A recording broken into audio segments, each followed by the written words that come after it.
their station and our station in that meantime, because they're paying us to do that at least through September 30th.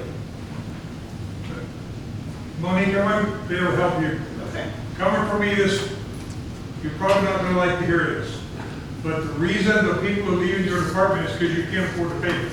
We don't. And that's a true story. I'm not trying to hide anything from anybody.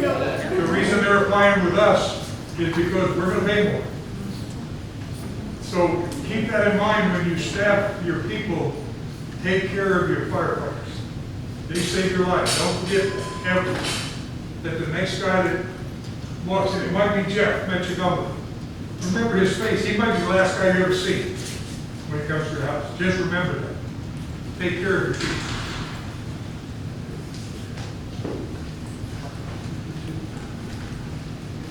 Okay. You don't need. No, that was it. It's just food for thought since you, All right. you all wanted to discuss this. So All that's right. All right, so everybody, any more questions on that?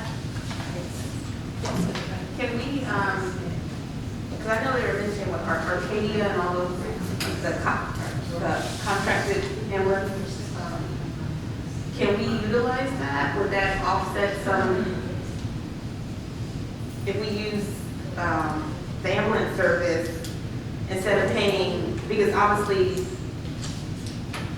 okay, how am I trying to say this? So if we use it, can we use the ambulance service instead of this, right, because So you instead of mean our like people. on we a would regular use them. basis? So, because there's two things. So like right now, like they mentioned, when our ambulance is not available, that is who will show up. But there's also the options where you can contract out your EMS. We looked at that as well. We actually have some cost proposals. I think the most recent was about a year and a half ago. And that's to have them on retainer at all times and do away with our ambulance side. That's an option, but it's also pretty expensive. It is, and they lock you in to pretty much, they'll take like phase, what, 2 years? You know? Well, that's what. I don't think they're locked us into a year, but it is, it's just pretty expensive. But it's pretty expensive in those areas. On retainer type, constantly. So it'll be more cost effective for us to have our own. Yeah. Okay.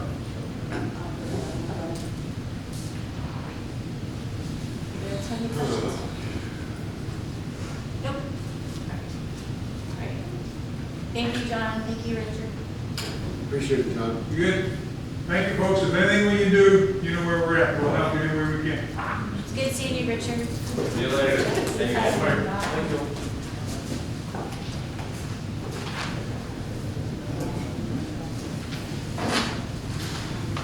All right, we will move back up to the agenda.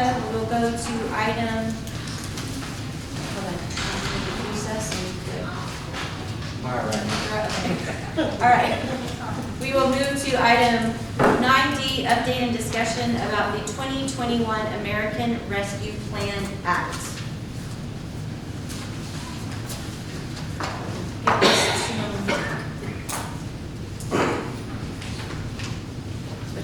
With the limited information that we have. Yes, so we kind of touched on it just briefly last meeting, but again, you know, March 11th of this year, the President signed into law the American Rescue Act, and that was a $1.9 trillion package that was intended to combat the COVID-19 pandemic, including public health and economic impacts to cities and counties. So the information that we have right now on how that's going to work is that funds are going to be distributed from the federal government directly to counties for them to utilize their money. And then for municipalities, the word is right now that money is going to get funneled to the state, and then the state is going to issue that money directly to the individual municipalities. So right now, the U.S. Department of Treasury is still working on finalizing what you can use the money for. So I've attended several webinars so far. We've heard from a lot of different people about what they believe you will and will not be able to use the money for. Kirby is entitled to $1.9 million of that money.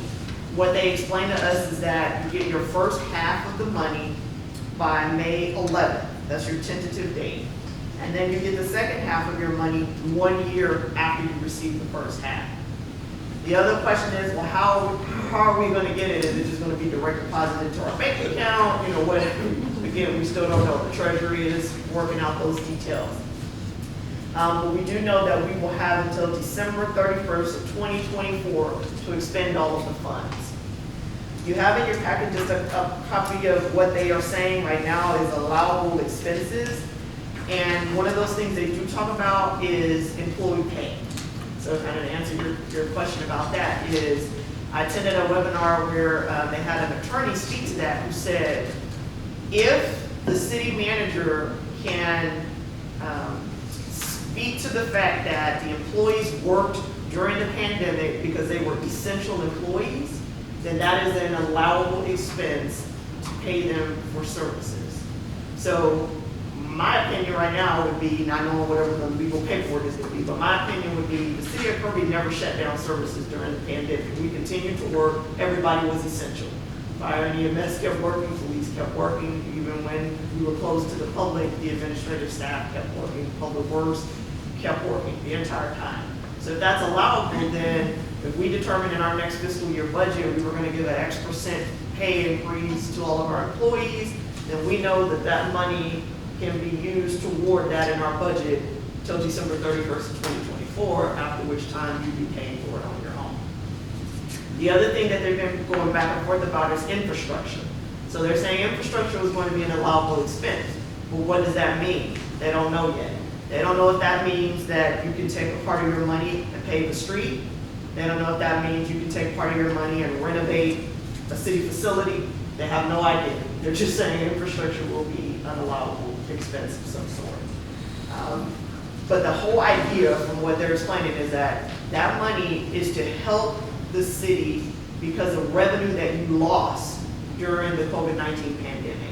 So for example, we didn't make as much money with renting out our facilities.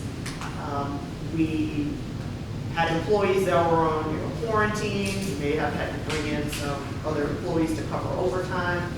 So those types of things. In a lot of the cities, they lost more money because they lost sales taxes and hotel occupancy taxes, which for us, honestly, we didn't have a huge loss there. We don't have any motel taxes. Our sales taxes pretty much stayed stable because we don't have a strip mall or a shopping center or those types of things. So all of our businesses that bring in sales taxes pretty much kept operating and working. So there was some decrease in revenue, but so it'll be dependent on what they're saying you can use that money for is how we'll be able to determine how to spend it. Now again, it's nothing that we can take credit for, so I can't take any credit for getting this money. Current city council can't take any credit for getting this money. New city council come in and can't take any credit for getting this money.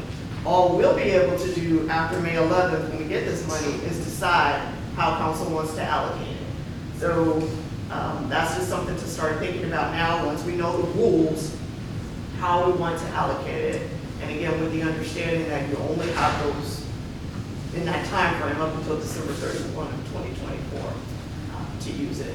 So I'm thinking the best option is probably going to be to have a workshop specifically with council to hash out, this is how much we get.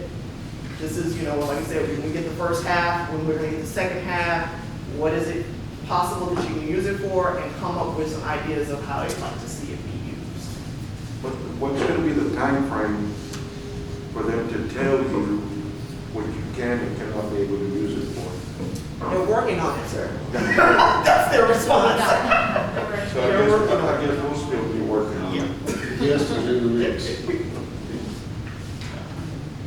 But the good thing is it comes directly, we don't know how it's coming, but it comes directly to the city rather than it going to the county and us having to spend the money first and then getting reimbursed. It comes directly to the city. So the next council and the next, they'll be sitting in a much better place than the city was sitting in 2020 when all the revenue, when the pandemic and things were shut down. In the city, however, those things were shut down. The money pieces coming in were shut down, but the services never shut down, so they were still being maintained, which obviously put a strain on a bunch of different services.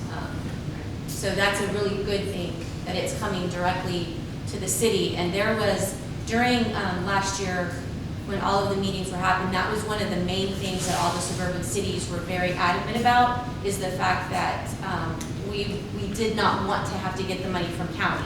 Because we were on a very strict timeline of county, where we had to spend the money 90 days before, before the actual deadline to spend the money.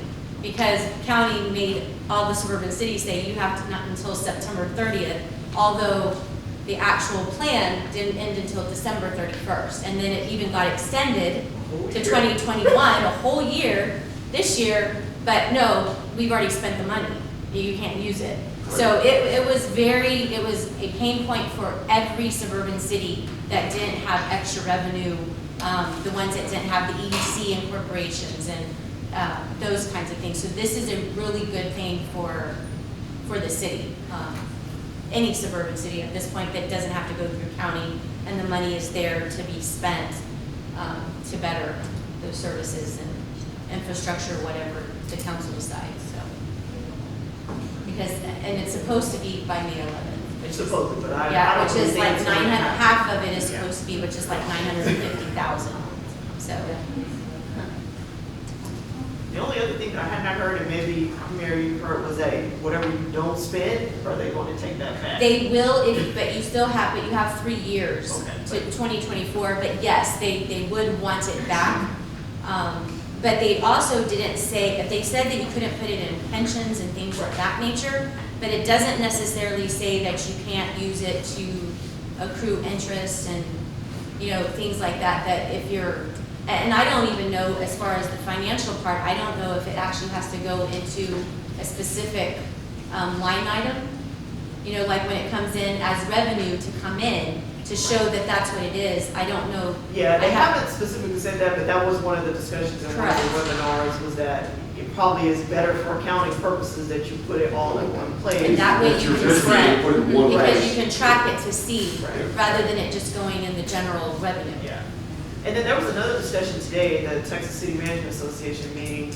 Several of them were saying, you know, they feel like the infrastructure, you should be able to use it for water and sewer improvements, which is a big deal for us right now, because we're talking about all of these improvements needed at our well sites and lift stations. So if that is an allowable expense, that's definitely a way to help fund those projects that we know we need to